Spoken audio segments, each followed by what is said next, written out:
Parce que précisément, la gourmandise veut dire, voilà, c'est surtout avec les habitudes, etc. Bon, c'est quelque chose qui est très, voilà, ça veut pas dire qu'il faut pas lutter, mais ça nous est plus compliqué que de lutter contre, je sais pas quoi, si on est appelé, c'est ça, l'orgueil ou le mensonge, etc., qui sont des défauts qui sont plus spirituels. Donc voilà, donc il y a un sens, il y a un ordre dans ces sens qui va du plus matériel au moins matériel. Et donc le sens de l'ouïe. C'est intéressant de voir que le sens de l'ouïe, comme le sens de la vue, ce sont les sens les plus spécifiquement humains.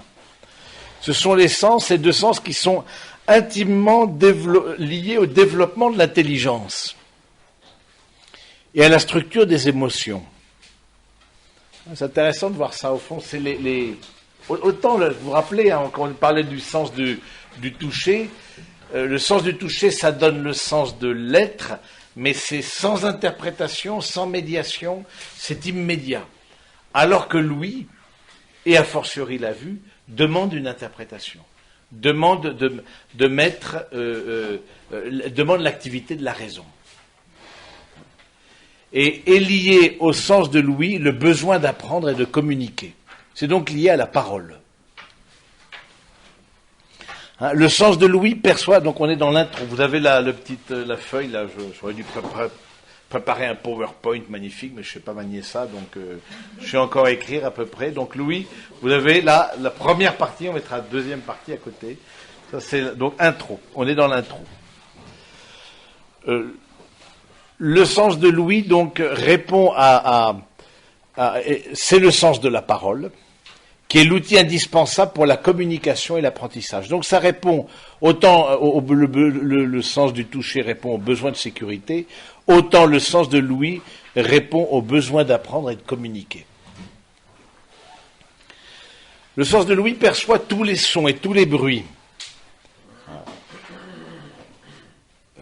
Parmi ces sons, certains ont des significations naturelles, sont des indicateurs de perception du réel, comme les bruits de la nature, pluie, vent, tonnerre, etc. D'autres expriment des émotions, cris, pleurs, gémissements. D'autres sont ordonnés par l'art, non en vue d'exprimer ce qui est connu, mais ce qui est ressenti. C'est le cas de la musique. C'est intéressant de voir que la musique exprime, ce n'est pas c'est pas une construction de la raison, mais c'est quelque chose qui est à travers l'ouïe, exprime le ressenti. Alors que le langage exprime la raison, et exprime l'ordre qui est à l'intérieur de notre raison. Enfin, il y a les mots, qui expriment ce que connaît l'intelligence, et ce que veut la volonté, et ce que ressent aussi la personne. Donc c'est intéressant de voir que l'ouïe, au fond, il y a un spectre très large, qui va d'une simple appréhension du réel, hein, jusqu'à voilà la question de l'émotion, donc avec la musique qui est vraiment au service. C'est intéressant de voir ça, c'est que nos jeunes, par exemple, sont très dans la musique. Moi qui suis aumônier d'étudiants, j'ai bien vu, c'est très important. La musique, ça fait partie de leur vie. On voit il y a les jeux vidéo, mais je crois que encore plus la musique. Hein, parce que ça touche directement à l'émotionnel. Et puis il y a le sens de la parole, hein, le sens de la parole qui exprime ce que l'intelligence connaît et ce que veut la volonté. C'est intéressant qu'une personne, au fond, qui ne sait pas parler, ce n'est pas tant un problème d'articulation que de problème d'ouïe. C'est souvent les personnes sourdes. Une personne est sourde et du coup elle ne pourra pas s'exprimer, elle ne pourra pas articuler, etc. Sauf bon, cas particulier, mais en général c'est dans ce sens-là que ça se passe. Au niveau de la parole, donc là on est tac, il y a 3 formes de parole. Il faut être un peu attentif, là ça va peut-être un peu plus abstrait que hier, et encore, il faudra voir. La forme, c'est logique parce qu'on va quelque chose vers plus détaché de la matière. Les paroles, c'est ce qu'on appelle le logos en grec, qui peut signifier 3 choses. C'est la tradition avec saint Thomas d'Aquin, qui a étudié le logos ou verbum. Verbum, c'est aussi le verbe, c'est la parole. Il y a 3 formes de parole. Il y a le verbum prolatum. C'est le mot parlé composé de syllabes, c'est-à-dire de sons avec lesquels on exprime ce que nous connaissons. C'est le mot, prolatum. Prolatum, c'est ce qui est proféré. Hein, c'est le mot qui est proféré. Hein, le mot exprime alors le concept, sert à transmettre notre pensée. Hein, l'ordre mis entre les mots indique l'ordre mis par la raison. Donc c'est le mot, je veux dire, pour faire simple, c'est les questions de mots. Hein. Ces mots peuvent être chargés d'émotions en fonction du ton de la voix. Et c'est tout l'art de la rhétorique, c'est de faire passer par l'émotion et par la manière de s'exprimer ce que l'intelligence connaît. Hein. Par exemple, moi j'essaie de trouver des exemples. Hein. Quand, à la libération de Paris, 25 août 44, donc De Gaulle à l'hôtel des Villes, vous vous rappelez ce qu'il a dit, je ne sais pas si ça vous parle un peu, Paris, alors avec moi j'essaie de l'imiter, mais bon c'est toujours difficile, Paris outragé, Paris brisé, Paris martyrisé, Paris libéré. Voilà, et tout le monde... Oh là là. Alors il aurait dit Paris libéré, Paris outragé, Paris martyrisé, Paris brisé, Paris libéré. Parce que en termes d'information, c'est quand même très limite. On n'apprend rien de vraiment nouveau. Non mais c'est très. Oui, ça, au champ de 4 ans de guerre, on voit bien que voilà, on est martyrisé, brisé, outragé, et que c'est la libération des libérés. Bon, mais ça c'est l'art des grands rhéteurs. C'est-à-dire qu'il n'y a pas forcément en termes de contenu, il n'y a pas un apport, mais bon. Ils font passer, c'est toute la rhétorique. Hein, la rhétorique, c'est aussi de faire passer. Donc du coup, ça s'est resté. Vous pourrez le trouver sur. Donc ça, c'est le verbum prolatum. Donc qui est le verbe, c'est le mot en général, mais qui est aussi qui utilise. Hein, il y a plusieurs. On ne peut pas rentrer dans tous les détails de la rhétorique parce qu'Aristote a étudié la rhétorique, c'est extraordinaire les formes de discours. Hein, et donc qui utilise aussi qui exprime l'affectivité avec le ton de la voix. Le deuxième verbum, la deuxième forme de parole, c'est ce qu'on appelle le verbum cordis. Cordis, cordis, qui veut dire le cœur. Le verbe qui vient du cœur. Le verbe qui vient du cœur, le mot est le signe du concept. Alors là, c'est un peu plus compliqué, c'est-à-dire que le mot, non pas en tant qu'il est proféré, dit, comme vous entendez un série de mots là depuis que je commence à apprendre la parole, mais c'est le mot en tant qu'il signifie un concept. Quel concept j'associe à quel mot? Le concept concerne l'être des choses. Le mot doit dire la chose, employer le bon mot. Et ça, je crois que c'est tout l'apprentissage de la parole. Hein, par exemple, un enfant, il dira d'abord, quand il voit un lion à la télé, imaginons, il dit un gros chat. Ah non, un gros chat, c'est pas le bon mot. Donc, c'est progressivement qu'on dira, non, ça s'appelle un lion. Donc, ça veut dire que le verbum cordis, c'est le verbe du cœur de l'intelligence, mais qui associe à un concept. À 80%, les conflits sont là. Parce qu'on n'associe pas du tout les mots au même concept. On ne dit pas la même chose avec les mêmes mots. Quand j'emploie le mot liberté, et plus les mots sont abstraits, plus évidemment les concepts sont différents, difficiles à saisir. Hein, quand j'emploie le mot Dieu, quand j'emploie le mot liberté, et du coup tout de suite parce que on n'a pas le même concept. Est-ce qu'on dit la même chose? Donc le verbum cordis, c'est le mot, mais en tant qu'il est l'expression d'un concept intérieur, hein, d'un concept du cœur, de l'intelligence. Et le verbum interius, le mot en tant qu'il fait appel aux émotions. Alors, non pas le ton de la voix, hein, mais aux émotions qui réveillent intérieurement des émotions. Hein, une perception sensorielle, visuelle, olfactive, gustative, tactile, que tel son ou tel mot fait surgir. Non seulement il signifie un concept, mais il signifie une expérience sensorielle et affective. Ce n'est pas directement l'objectivité de la chose, mais des éléments de l'expérience subjective individuelle. Donc c'est intéressant de voir, alors, c'est peut-être un peu compliqué, mais le verbum interius, c'est pas tant le mot en tant qu'il est proféré, en tant qu'il est signe du concept, mais en tant qu'il est au fond, l'expression qui va véhiculer beaucoup d'émotions. Hein, mais donc il va faire appel à des émotions, à tout un vécu émotionnel. Hein. Par exemple, la publicité, par exemple, fait appel à ça. À travers des mots, c'est très choisi pour faire appel à des émotions et qu'au fond, ça génère des émotions et que les émotions génèrent l'achat compulsif. Vous voyez, c'est vraiment... donc les verbum prolatum, le verbum cordis, hein, le verbum interius, hein, c'est vrai que par exemple, c'est vrai que les rhéteurs aussi font vibrer aussi des émotions. Avec le ton de la voix, mais par exemple, un Mélenchon, par exemple, c'est extraordinaire. Je veux dire, c'est un rhéteur. Je me rappelle au journal télévisé, on voyait une jeune franco-algérienne qui l'écoutait, qui dit « Je comprends pas tout ce qu'il dit, mais ça me fait vibrer ». C'est-à-dire que ça, c'est ça le rhéteur, c'est qu'il est tellement habité qu'il transmet, mais sa parole.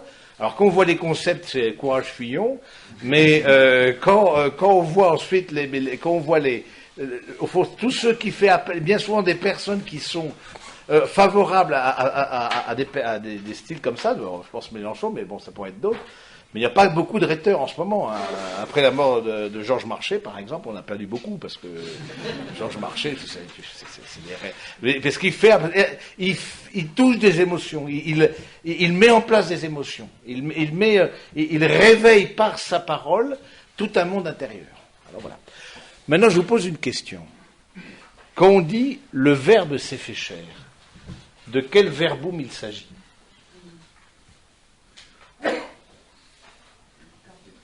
Le cordis. Pourquoi le cordis?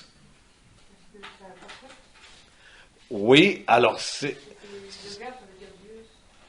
c'est-à-dire que dans un seul mot, dans un seul verbe, tout ce qui est le concept de Dieu, si on peut dire, tout ce qui est Dieu est exprimé. En un seul verbe, Dieu se dit totalement. Alors que nous avons besoin de 1000 mots pour dire ce que nous pensons, en un seul verbe, le verbum cordis, le Christ est le verbum cordis du Père, le Père se dit totalement dans ce verbe qui exprime son cœur, mais le cœur même de son être. Tout son être, alors qu'il nous faut beaucoup de concepts pour dire une chose. Alors la table, elle est en bois, ça c'est pas une table, c'est déjà un bureau, puis il y a des tiroirs. Si on doit décrire, il nous faut 1000 mots. En Christ, tout est dit de l'être même du Père. Alors c'est intéressant, bon, alors c'est un peu, voilà, ça c'est le travail de saint Thomas d'Aquin, justement pour dire la parole, qu'est-ce qu'on veut dire comme parole, hein, comme parole et c'est vrai, par exemple, la difficulté à l'apprentissage de la parole, ça peut être dans les 3 niveaux, ça peut être difficulté à prononcer le mot, difficulté à conceptualiser le mot et difficulté par rapport aux émotions. C'est-à-dire que quelqu'un qui a la difficulté parce que ça... Donc un enfant, dans l'apprentissage de la parole, c'est intéressant aussi comme clé de thérapie et puis pour remédier. Grand 1, besoin d'apprendre. Le grand 1, besoin d'apprendre. Donc Louis répond au besoin d'apprendre. Besoin d'apprendre, il y a 2 manières d'apprendre, selon Aristote. La première, c'est par la raison seule, sa seule puissance passe du connu à l'inconnu. C'est-à-dire que uniquement par l'observation, je peux apprendre. Je peux apprendre par l'observation. Je peux passer, parce que qu'est-ce que c'est qu'apprendre? C'est que c'est passer du connu. Voilà, je connais ce bureau, mais je vais vers l'inconnu, vers ce que je ne connais pas. Et apprendre, c'est précisément saisir quelque chose que je ne connais pas. Je sais pas, avant d'entrer dans sa salle, vous n'aviez peut-être pas une claire vision des 3 verbums. Donc, vous êtes passé du connu à ce qui était l'inconnu. Et une fois que cet inconnu est connu, on passe d'apprentissage en apprentissage. Donc, c'est très intéressant, ça. Donc, c'est uniquement par la force de l'intelligence et par l'observation que l'on apprend. C'est ce que l'on appelle, c'est ce que saint Thomas appelle la via inventiva. C'est-à-dire que l'intelligence seule se suffit. Mais en général, pour apprendre, et c'est la manière la plus habituelle, la raison est aidée par un maître. Il nous faut quelqu'un qui nous guide dans l'apprentissage. C'est ce qu'on appelle la via disciplina. Il y a 2 formes, donc là on en est aux 2 manières d'apprendre. Alors je ne vais pas tout détailler, mais bon. Donc 2 manières d'apprendre. Et c'est beau de voir que c'est via disciplina, c'est-à-dire qu'on l'apprend grâce à quelqu'un qui enseigne, ce que vous êtes en train de faire en ce moment, mais aussi on apprend vous-même avec ce que vous avez reçu. Vous allez faire travailler votre gingembre, vous allez mettre vos propres mots, vous allez, etc., tourner. Si on vous demande d'exprimer, par exemple, ce que c'est le toucher, vous allez retravailler ça avec votre propre intelligence et peut-être remettre un autre ordre. Et c'est ça le maître. Le maître n'a pas vocation à ce que les disciples copient, mais a vocation à donner un ordre dans lequel le disciple va pouvoir lui-même travailler. C'est très intéressant ça. Donc, alors, il y a plusieurs étapes dans le désir d'apprendre et tout d'abord dans voilà, plusieurs étapes. Et ça, je vais me servir d'un grand psychologue de l'intelligence et biologiste, logicien suisse, épistémologue. Épistémologue, c'est tout ce qui touche à la connaissance, à la philosophie de la connaissance. Comment est-ce qu'on apprend? Jean Piaget, je ne sais pas si ça vous dit quelque chose, Jean Piaget, Suisse. Il y a les mondes Piaget, mais bon, ça vient de Suisse aussi, mais c'est pas pareil. Donc Jean Piaget, qui est qui a beaucoup travaillé sur l'apprentissage, dit il y a 3 étapes dans l'apprentissage de la parole. Tout d'abord, une pensée, ce qu'il appelle prélogique, c'est-à-dire que l'enfant, au tout départ, quand il met des mots sur l'univers auquel il a un accès étroit, et le fait de mettre des mots sur ce qui l'entoure, c'est quelque part prolonger aussi sa personne, quoi. Donc du coup, c'est des mots qui sont confus, c'est des mots c'est des mots à côté l'un des autres, mais qui n'ont pas une suite logique. Donc c'est d'abord la première étape, c'est l'étape ce qu'on appelle prélogique. Ensuite, il s'agit de mots qui collent étroitement à son univers, façon d'étendre sa possession égocentrique à son environnement. L'enfant, le nourrisson, le petit bébé, et forcément il est égocentrique, il a besoin de recevoir énormément. Donc voilà, c'est une manière d'étendre son... Ensuite, il y a la pensée logique qui se met à place vers les... 4 ans, 5 ans, ça dépend un peu des enfants, il n'y a pas de... où il commencera à faire des phrases exprimant un rapport du plus ou du moins entre les choses, d'un avant et d'un après. Il commencera à faire des relations. Cette table-là est plus grosse que cette table-là. Donc il commencera à faire un lien entre les choses, à former. Et puis il y a la troisième... étape de la mise en parole, etc., c'est la naissance de l'admiration. La naissance de l'admiration qui est vraiment... c'est l'époque de l'admiration, avec un besoin d'apprendre insatiable. C'est quoi? Pourquoi? Comment ça fonctionne? Qu'est-ce que c'est? 1000 questions où l'enfant... Et c'est très important, où l'enfant, au fond, va essayer, avec son désir d'apprendre, qui est sain, je veux dire, de connaître cette admiration qui est largement entretenu par les mots qu'on lui adresse et les expériences qu'il peut faire. Donc c'est intéressant de voir que cette progressivité dans l'usage du langage et dans la formation du langage, et l'admiration, c'est vraiment très, très, très important, l'admiration. C'est un enfant qui commence à s'émerveiller et à poser des questions, alors même si c'est très fatigant, ça je vous l'accorde. Oui, c'est ça. Et toi, on t'expliquera plus tard, quand tu seras grand, etc. Mais, en tout cas, ce qui est très important, c'est de jamais de se moquer d'un enfant qui admire, qui est émerveillé. Se moquer par l'ironie. Oui, il y a parfois, je sens, comme ça, des hommes de famille ou blasés.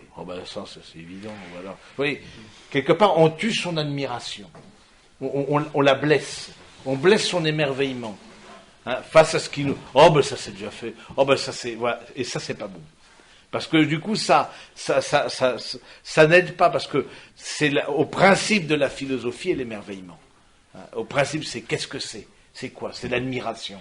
qui nous pousse à aller ensuite plus loin et à travailler et à mettre notre intelligence au service justement de la connaissance. Donc pour cette admiration donc qui est largement entretenue par les mots qu'on lui adresse et les expériences qu'il fait. Et c'est vrai qu'on voit très bien, c'est selon le milieu, le tissu social dans lequel vous êtes né, forcément on vous parlera pas de la même manière. On vous sollicitera pas de la même manière. Alors, parfois, il y a des familles où les enfants sont hyper sollicités. Alors, t'as le piano, t'as la danse, t'as le poney, t'as le ceci, t'as la piscine, t'as le sport. L'enfant, des sollicitations. Alors bon, en même temps, c'est super. Puis il y a des enfants aussi qui sont pas du tout sollicités. Et ils sont pas du tout sollicités parce que, voilà, le milieu social, et c'est pas qu'une question d'argent. C'est que le milieu social dans lequel ils sont, ne le pousse pas à faire de nouvelles expériences, qui poussera à l'admiration, et cette admiration qui pousserait ensuite à la connaissance, à l'apprentissage. Donc mais c'est quand même très important de faire justement pour que l'enfant que le mot puisse signifier le concept, du coup qu'il puisse avec surtout l'ouïe, mais aussi la vue, et puis tous les sens, parce que là on dissèque un peu, mais évidemment c'est tous les sens, mais qu'il puisse découvrir d'autres choses. Mais aussi, alors, pour être satisfait, il a besoin d'un maître. C'est-à-dire que l'ouïe, ça a à voir aussi avec le sens de l'autorité. J'écoute, écouter, alors que le toucher, c'est plutôt le sens de l'altérité, ce qu'on a vu un peu hier. L'ouïe, c'est le sens de l'autorité. Et vous savez que le verbe obéir, ça vient de audire. Écouter à partir de quelqu'un d'autre qui parle extérieur à moi. L'autorité d'un maître, l'autorité qui vient de la science de celui qui sait. Cette autorité qui sait, c'est d'abord le père, qui en s'intéressant aux admirations de son enfant, oriente ainsi son intelligence vers l'acquisition des vérités fondamentales de la vie. Et peu à peu, le maître d'école remplace le père, et s'il sait s'appuyer sur l'admiration, donnera à l'enfant ses premières joies intellectuelles qui ne seront jamais oubliées. Donc ça, je trouve très intéressant de voir que c'est important les maîtres que l'on a pu avoir. Les maîtres qu'on a pu avoir, il y a des profs qui certainement vous ont marqué, ou des personnes qui vous ont marqué. Moi, c'est vrai que je me suis formé, et je peux le dire maintenant, mais tout ce que je suis en train de vous dire, je l'ai appris. C'est pas simplement le fruit de la via inventiva, c'est le fruit de la via disciplina.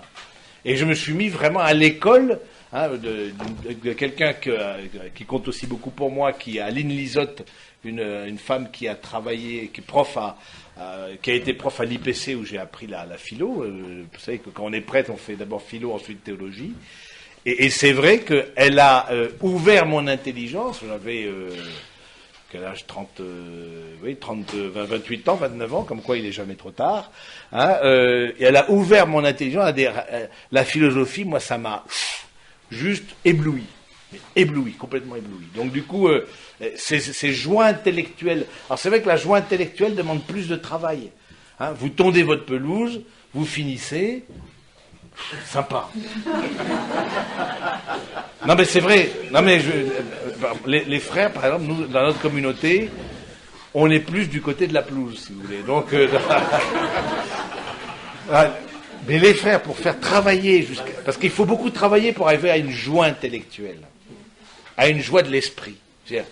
Alors que le manuel, très rapidement, il a lui-même une satisfaction parce que voilà, on voit la pelouse, on voit la pâtisserie, on voit voilà.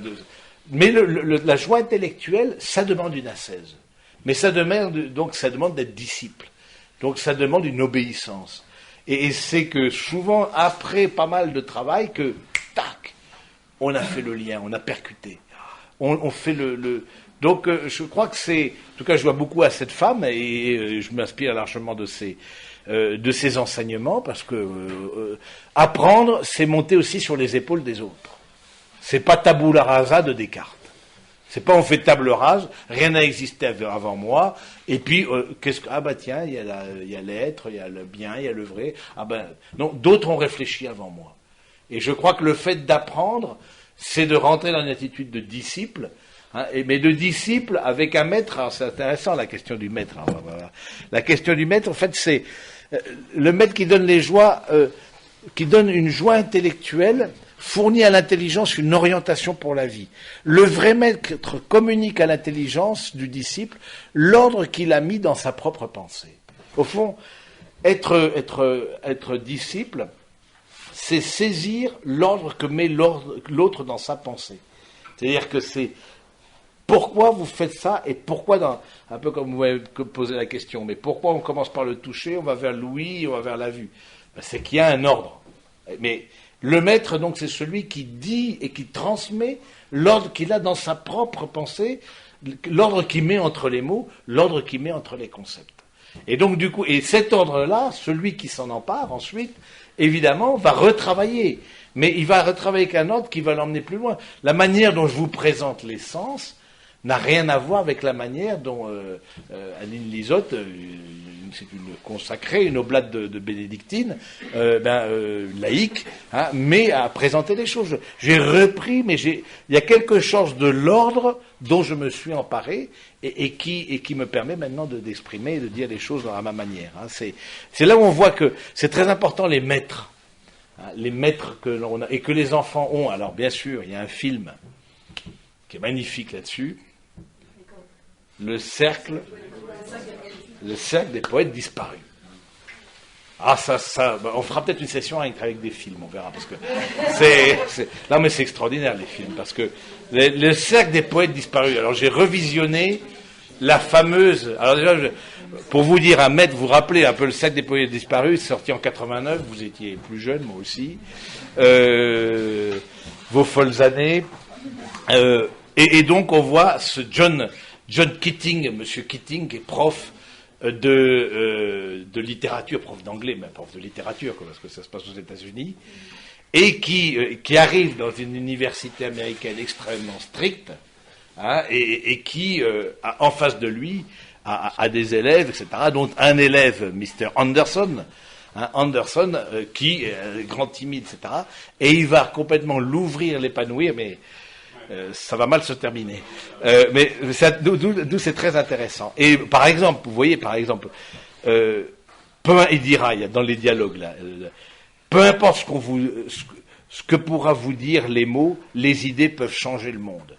Et le langage s'est développé pour quel motif, monsieur Anderson? Alors il pose la question. Alors, vous êtes un homme ou une amibe? Et monsieur Perry, qu'est-ce que vous dites? Mais pour communiquer, non. Pour courtiser les femmes. Vous voyez, donc un type qui commence comme ça, son cours de français, évidemment, qu'il a ce qu'on appelle la captatio benevolentiae, c'est-à-dire qu'il capte la bienveillance des élèves, et c'est très important de capter, parce que si le professeur ne capte pas la bienveillance de l'élève, hein, parce qu'avant, il faudrait regarder tout le film, hein, mais avant, il a été, il a eu il a dit d'arracher les pages du manuel. C'est quoi la poésie? Alors, il y avait un agrégé qui avait fait une description de la poésie. Il dit que tout le monde prenne la page et arrache la page du manuel. Ce n'est pas ça la poésie. Alors voilà, pour vous donner un peu le genre du type. Hein, et puis à la fin, alors bien sûr, il est viré parce que l'université, c'est pas du tout dans cette manière-là qu'elle veut enseigner.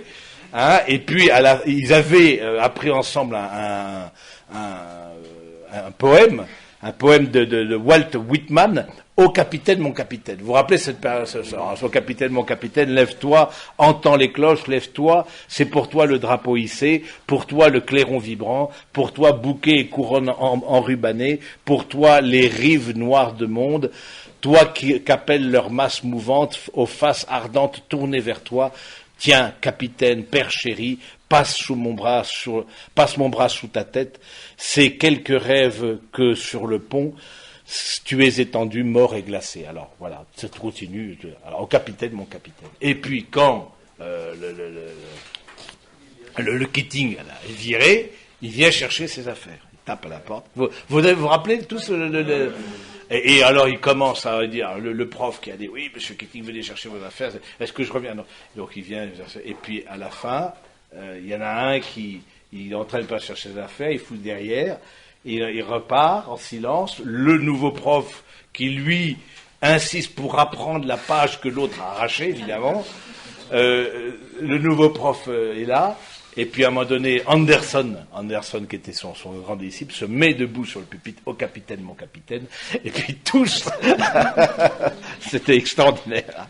Mais avouez, ça c'est extraordinaire, mais ça n'a rien à voir avec le maître selon Aristote. Le maître selon Aristote, c'est un gourou, c'est pas un maître. Mais c'est un type, mais il faut faire attention. Hein, parce que tous, on les voit à la fin, puis la musique, le film, la musique qui commence, etc. Et puis tous, hein, et asseyez-vous, partez, monsieur Keating, etc. Et tous, oh capitaine, mon capitaine, ils se montent. mais bon. Et puis je crois qu'il finit par se suicider, hein, le Anderson. Non. C'est là où je trouve que le vrai maître, c'est celui qui enseigne au moment où la personne peut accueillir. Oui. Parce que le professeur a commis cette erreur de ne pas dire les choses au bon moment. Et il n'a pas accueilli l'enfant au moment où il était capable de recevoir. Ah, c'est un enfant, l'enfant c'est une corde. C'est-à-dire qu'on trouve la bonne corde et on le fait vibrer. Et des ados, vous avez un autre film qui s'appelle La Vague. Vous connaissez? Il faut sortir un peu de votre monastère le dimanche. Qu'est-ce que c'est que ça là? Je vais finir par culpabiliser, il n'y a que moi qui vois des films. Je me dis, à quoi passe l'argent, les dons multiples et variés? Et donc, La Vague, alors ça se passe en Allemagne, et le lieu n'est pas anodin, où au fond, un professeur, justement, a commencé à donner des signes a commencé à des signes de reconnaissance. Il fallait faire, on se saluait pas comme ça, on se saluait comme ça. Et commence à se réaliser autour de professeurs toute une bande de personnes, et il y avait ceux qui sont dedans et ceux qui sont pas dedans. Mais c'est allé à tel point que c'était à la fin de l'embrigadement. C'est-à-dire que progressivement, les enfants étaient séparés de leur famille et n'avaient Dieu que pour ce professeur. Alors, c'est intéressant, surtout en Allemagne, où il y a un passif, comme qui dirait, un peu lourd. Donc, du coup, mais vous voyez, c'est important, les maîtres. Quels sont les maîtres que l'on choisit? Et un maître, c'est un maître qui vous rend libre. C'est un maître qui vous rend libre. Un maître qui fait que vous pouvez vous passer de lui. Mais parce que vous avez compris l'ordre qu'il a mis dans son intelligence, là il ne s'agit pas d'ordre, là il va, le Keating par exemple, mais il va à affectif au maximum, c'est un grand affectif, etc. Il les emmène pendant la classe, il les fait sortir, et puis c'est carpe diem, c'est sa devise, hein, donc il les fait sortir, etc. Déjà rien que de sortir pendant la classe, alors qu'on doit être tous dans les bureaux, et puis il leur fait émerveillez-vous, etc. Et puis il travaille non pas sur la raison et l'intelligence, sur l'affect. Et là, je crois qu'il faut être vraiment attentif. Alors, pourquoi pas? Mais il faut pas tomber dans le gourou, quoi. Je veux dire, un maître, c'est pas un gourou. Un maître, c'est quelqu'un qui rend l'autre libre. Hein, et quelqu'un qui transmet à l'autre ce qu'il a compris, mais en même temps qui l'emmène plus loin et qui l'emmène à sa suite et qui lui-même se désapproprie de lui-même quelque part, n'a de désir que de disparaître, hein, pour que le disciple, hein, évidemment, le maître c'est le Christ, hein, quand on dit ça, c'est vraiment extraordinaire. Donc du coup, voilà, le besoin le besoin d'apprendre donc à travers un maître, le fait d'écouter, mais en même temps d'être assez quels sont nos vrais maîtres, qu'est-ce qu'on choisit comme maître. Le deuxième point, c'est le besoin de communiquer. Toute personne humaine utilise de façon prioritaire le langage pour communiquer sa pensée. Elle est plus dépourvue lorsqu'il s'agit d'exprimer ses émotions, pleurs, cris, exclamations, bruit du larynx. Hein, la musique est la forme la plus évoluée par laquelle l'être humain communique ses émotions. Comme ça touche l'ouïe, cela atteint directement le monde des émotions, Beaucoup plus, par exemple, que la peinture. Maintenant, le besoin de communiquer, ça veut dire trois choses. Ça veut dire quoi? Quelle est la composante de ce besoin de communiquer? La composante, c'est d'abord une écoute partagée. Pour communiquer, chaque personne a besoin d'être écoutée et non seulement entendue. Le besoin d'échange dans la parole est nommé dialogue, mais en fait le dialogue c'est la recherche dialectique que l'on fait ensemble sur un sujet sur un sujet qu'on ne perçoit pas directement. Je m'explique. En fait, un dialogue, c'est différent d'une écoute. Dans un dialogue, c'est qu'on essaye de chercher à savoir ce qu'est quelque chose dont on n'a pas une perception immédiate.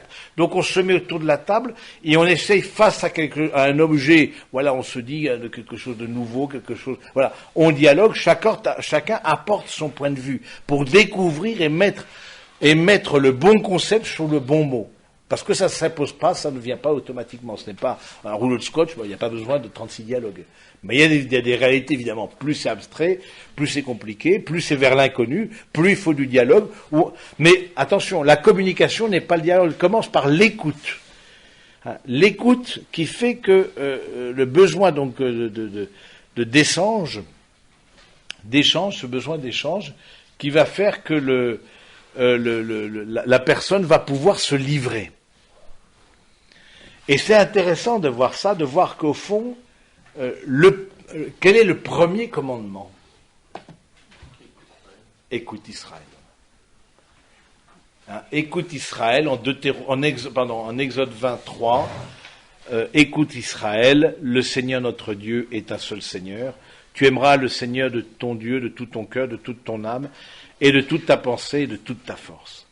Et puis la règle de Saint Benoît commence par « Écoute mon fils, l'enseignement du maître, ouvre l'oreille de ton cœur, accepte volontiers les conseils d'un père qui t'aime et fais vraiment tout ce qu'il te dit, en travaillant ainsi à obéir, tu reviendras vers Dieu. » Donc c'est intéressant de voir que l'écoute, c'est le préalable à toute communication. L'écoute, que ce soit la communication avec Dieu, que ce soit la communication entre nous. Et cette écoute, elle suppose plusieurs choses. Premièrement, de recevoir sans filtre, ce qui est quand même difficile. C'est-à-dire sans crainte ou doute de la parole d'un autre. Quand il livre, quand il parle, livre toujours quelque chose de lui-même. Quand on parle, forcément, on se dit nous-mêmes. Que ce soit profond ou pas, mais alors c'est sûr, plus on exprime une réalité intérieure, plus on se dit nous-mêmes. Donc d'abord, l'écoute suppose de recevoir. L'écoute suppose de donner sa parole. La parole, qui est l'un des biens les plus intimes de la personne, ne peut être donnée qu'à quelqu'un qui la reçoit avec bienveillance. C'est vrai que c'est pas facile de parler, en tout cas c'est difficile de parler quand on sent que ce que l'on a dit n'est pas vraiment accueilli. Ce serait pour moi très difficile de vous enseigner si je ne sentais pas qu'il y avait une bienveillance, si je ne sentais pas qu'il y avait une curiosité, si je ne sentais pas qu'il y avait un accueil, etc. Donc on voit bien, il y a une interaction. Et alors dans le dialogue de couple, là on est deux. Donc c'est important de dire que la parole de l'autre engage et dit ce que l'autre porte, donc à la recevoir, mais aussi cette parole de l'autre, on doit la donner. Donc c'est important de cette bienveillance, c'est-à-dire qu'on considère la parole de l'autre comme un bien. Et cela sollicite la docilité. Louis, si c'est le sens du disciple, c'est le sens de la docilité. C'est le sens de l'autorité, c'est pareil. C'est-à-dire la disposition de l'intelligence à recevoir l'autre, que ce soit dans la force ou dans la faiblesse. La parole sollicite l'attention, c'est-à-dire la disposition de la volonté, non seulement dans sa pensée, mais aussi dans ses difficultés, ses hésitations, ses doutes. Donc c'est intéressant de voir que cette écoute partagée, qui est une des composantes du besoin de communiquer, elle demande au préalable, c'est pas facile du tout d'écouter. Parce que ça demande au plan intérieur de, quelque part, faire de l'espace à l'intérieur de soi pour recevoir la parole de l'autre et la recevoir dans une bienveillance. Et ce qui arrive bien souvent dans la vie de couple, en tout cas, et c'est la différence aussi une des différences entre hommes et femmes, la femme a beaucoup besoin d'exprimer ce qu'elle ressent, parce que la femme a une capacité de mettre la main et de mettre des mots sur des émotions beaucoup plus que l'homme. Et l'homme ne comprend pas pourquoi la femme a besoin autant de s'exprimer. C'est-à-dire pourquoi, mais ça tu me l'as dit 10 fois, bon voilà, passons à autre chose. Non. Et c'est là où c'est tout un apprentissage d'humilité.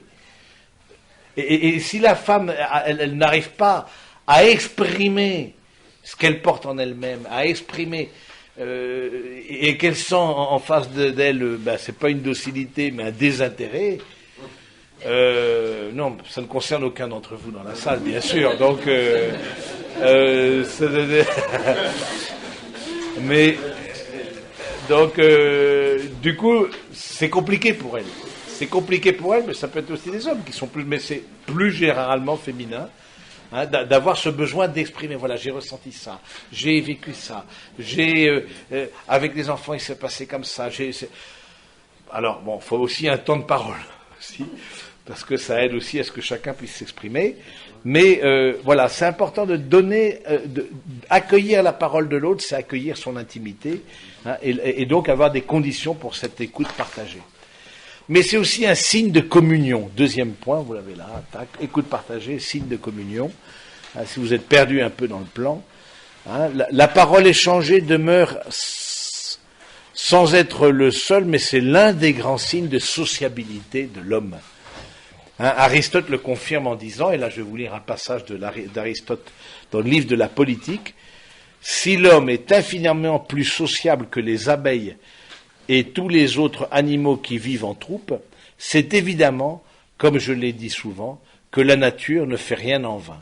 Or, elle accorde la parole à l'homme exclusivement, la voix peut bien exprimer la joie, la douleur, aussi ne manque-t-elle pas aux autres animaux. La voix, le son, le phoné, en grec c'est phoné, c'est la voix.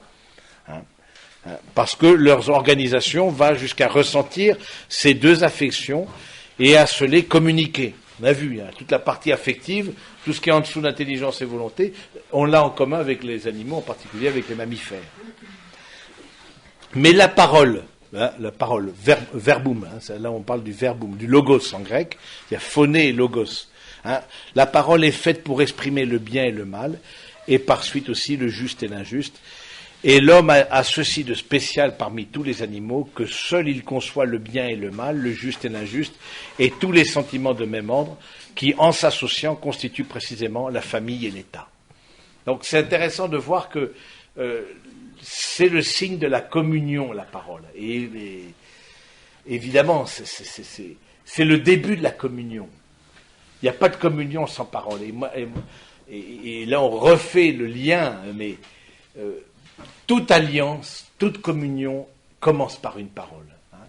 Que ce soit et Dieu dit, que ce soit la parole du Christ, que ce soit dans la liturgie, où la liturgie de la parole précède la liturgie du corps, la liturgie eucharistique.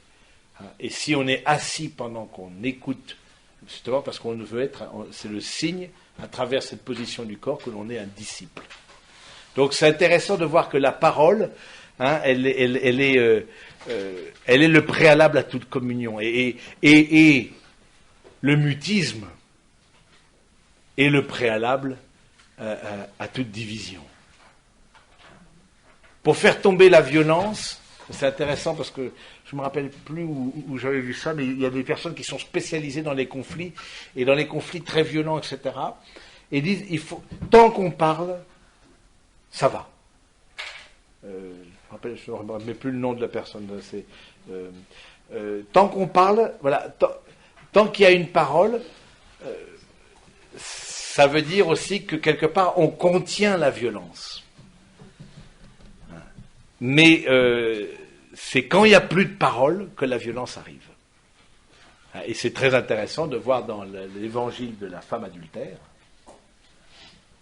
où Jésus s'interpose avec la femme.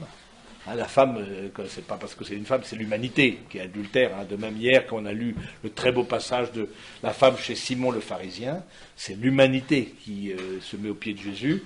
Et donc du coup, le fait qu'il parle fait que petit à petit, en commençant par les plus anciens, ses auditeurs quittent la scène. Et il est justement par sa parole et par le fait de rentrer en dialogue et de faire que l'autre rentre en lui-même.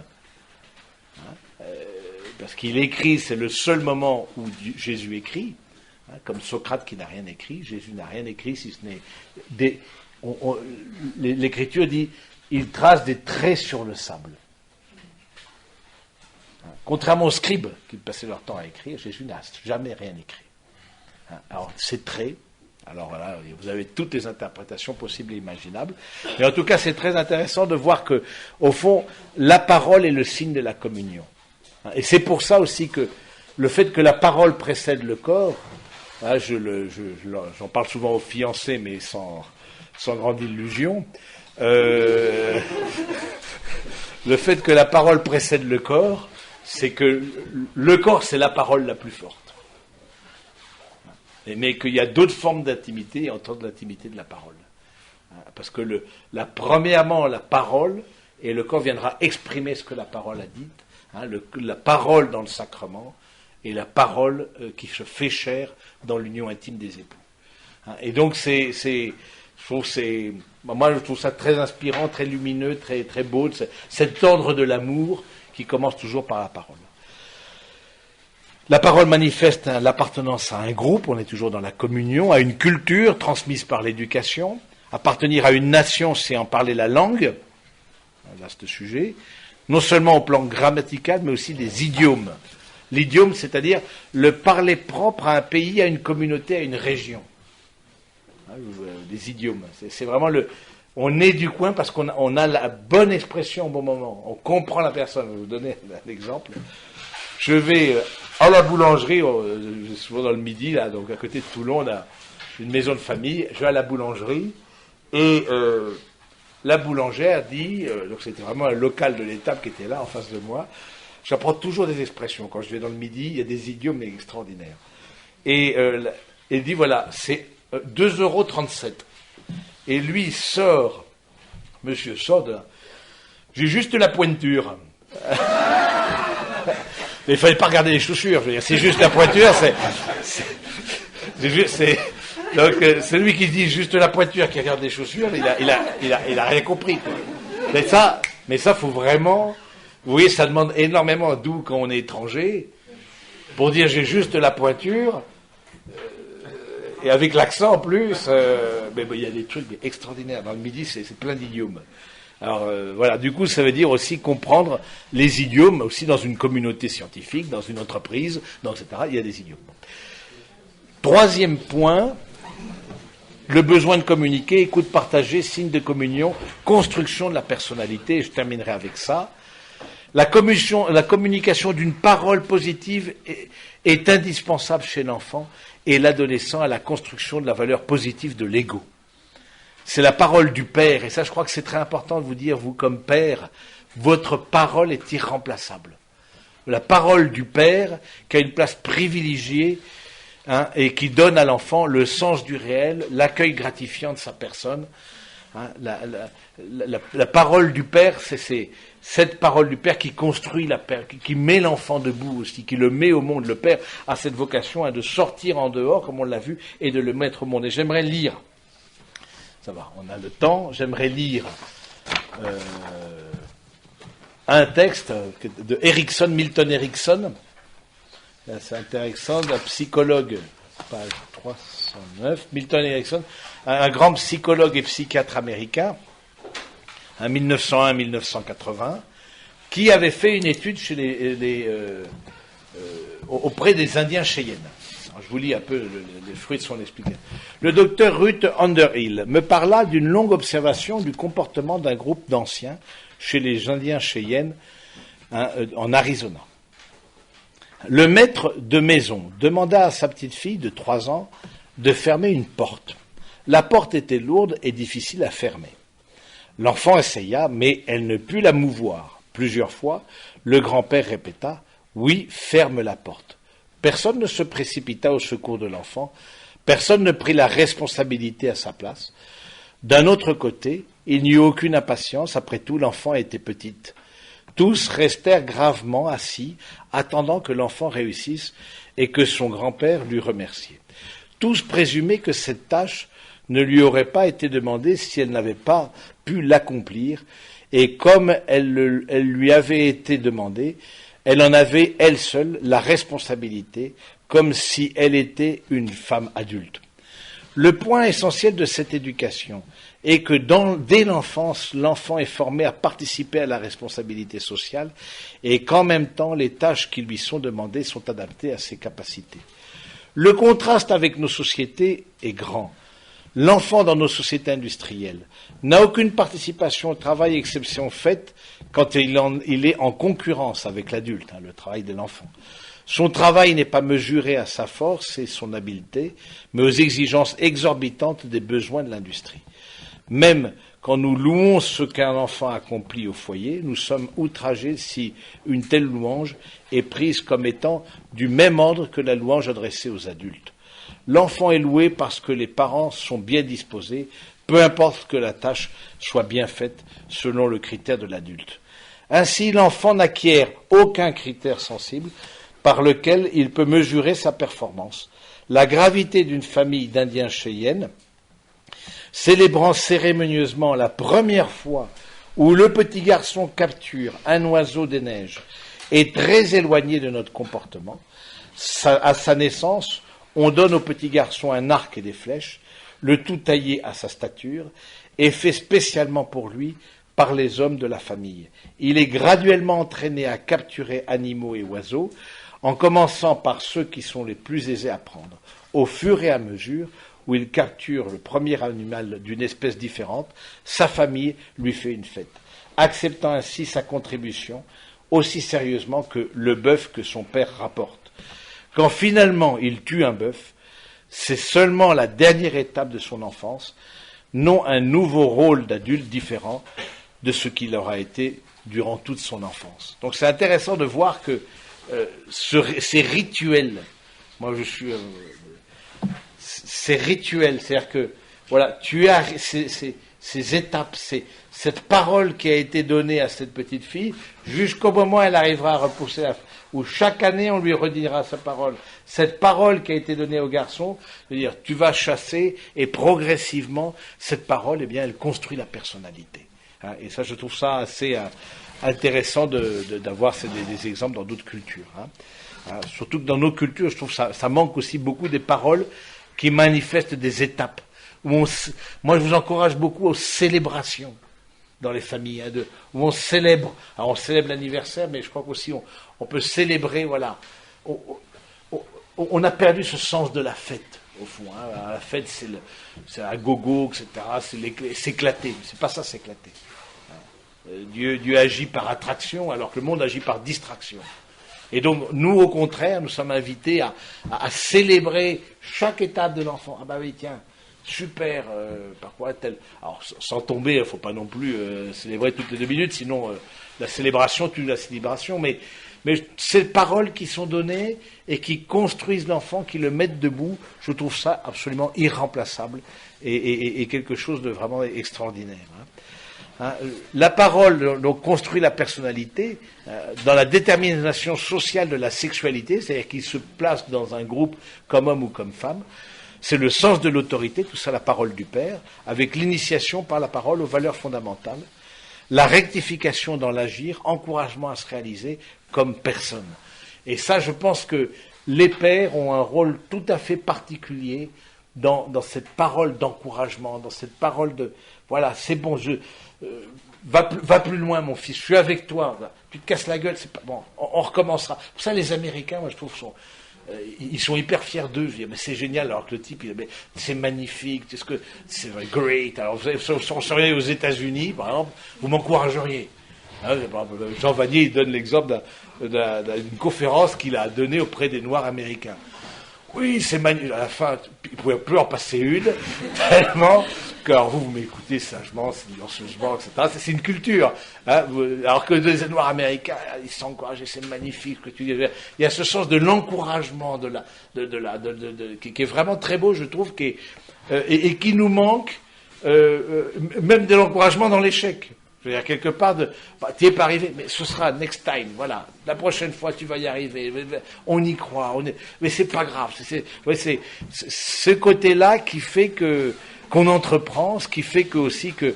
Et je voudrais terminer cette fois-ci, mais c'est bon, je suis à l'heure. On a bien commencé à l'heure, moi. Par un texte de Guy Corneau, Père manquant, fils manqué, vous connaissez peut-être ce livre-là, Guy Corneau qui est un Canadien, un Québécois plus exactement, et qui dit la chose suivante. La parole qui partage, la parole qui rassure, la parole qui révèle, celle qui confirme, si brève soit-elle, est un élément fondamental de tels événements initiatiques. Qu'on se rappelle l'éloquent « Pierre, tu es Pierre, et sur cette pierre je bâtirai mon église », que le Christ prononce à l'intention de son premier apôtre. Le bris du silence, le bris de la gêne de la part du Père est un geste d'une portée incalculable pour son Fils. Qu'on dit le bris, c'est un Québécois, je pense la rupture, la rupture du silence, la rupture de la gêne de la part du Père est un geste d'une portée incalculable pour le Fils. Peu importe l'humilité de la parole ou l'âge des protagonistes, pourvu que cette parole soit vraie et non rigidifiée par un quelconque principe. Malheureusement, dans de nombreuses histoires d'hommes, cette ouverture du cœur se produit bien souvent in extremis au chevet d'un père agonisant. La parole du père initiateur ne saurait être de se cantonner dans un modèle de perfection ou dans une attitude artificielle de père fort. Bien au contraire, seul le partage par le père de sa simple humanité peut introduire le Fils à la vie et le décharger de l'obligation d'être un Dieu ou un malfaiteur. Alors moi, je trouve ça vraiment très beau de voir au fond cette parole du Père qui construit l'enfant, qui en même temps le met debout, et n'attendons pas d'être au chevet pour donner une parole qui vient que de chevet d'un père pour dire je t'aime, tout simplement. Parce que c'est vrai que dans l'homme, il y a une forme de pudeur, il y a une forme de... Voilà, on a du mal à exprimer, on a du mal à... les Juifs disent Dieu a donné 10 paroles à l'humanité, 9 à la femme, 1 à l'homme. Mais c'est très important que alors, soit un peu j'ai coupé l'enregistrement là parce que là, ça va falloir mais c'est la trahison mais que cette parole là elle soit dite, mais que cette parole là soit dite et que l'homme aussi entende une parole. C'est très intéressant dans le récit de la création. Quelle est la première parole que l'homme a entendue? Non, non. La parole de Dieu. Et quelle est la première parole que Ève a entendue? La parole de l'homme. Ça veut dire que l'homme a besoin d'entendre aussi cette parole de Dieu, comme aussi l'épouse a besoin d'entendre la parole de son époux. Alors ça demande un effort. Je crois que c'est pas... Là, depuis le péché originel, comme on dit, une pomme et beaucoup de pépins. C'est-à-dire que ça demande un effort qui fait que, voilà, c'est le dialogue. Et voilà, sans plus attendre, je crois que c'est quelque chose qui vous introduit aussi au dialogue en couple, qui n'est pas forcément évident. C'est bon, vous avez des incidents, qui n'est pas forcément évident, mais qui permet justement d'avoir donc besoin de communiquer, écoute partagée, sens de communion et construction de la personnalité. Mes amis, j'espère que ça n'a pas été trop pas de course, un peu, peut-être, non, un peu. Mais bon, alors, on n'a pas fini avec Louis. Ah ben non. Qu'est-ce qui manque avec Louis? L'excès le manque. L'excès le manque pour... Non, pour 1, et l'excès le manque pour 2. Alors, soit vous voulez faire ça, soit on fait autre chose, mais ça vous intéresse, parce que je me dis, l'excès le manque dans Louis, c'est pas simplement avec les écouteurs à fond, vous voyez, c'est...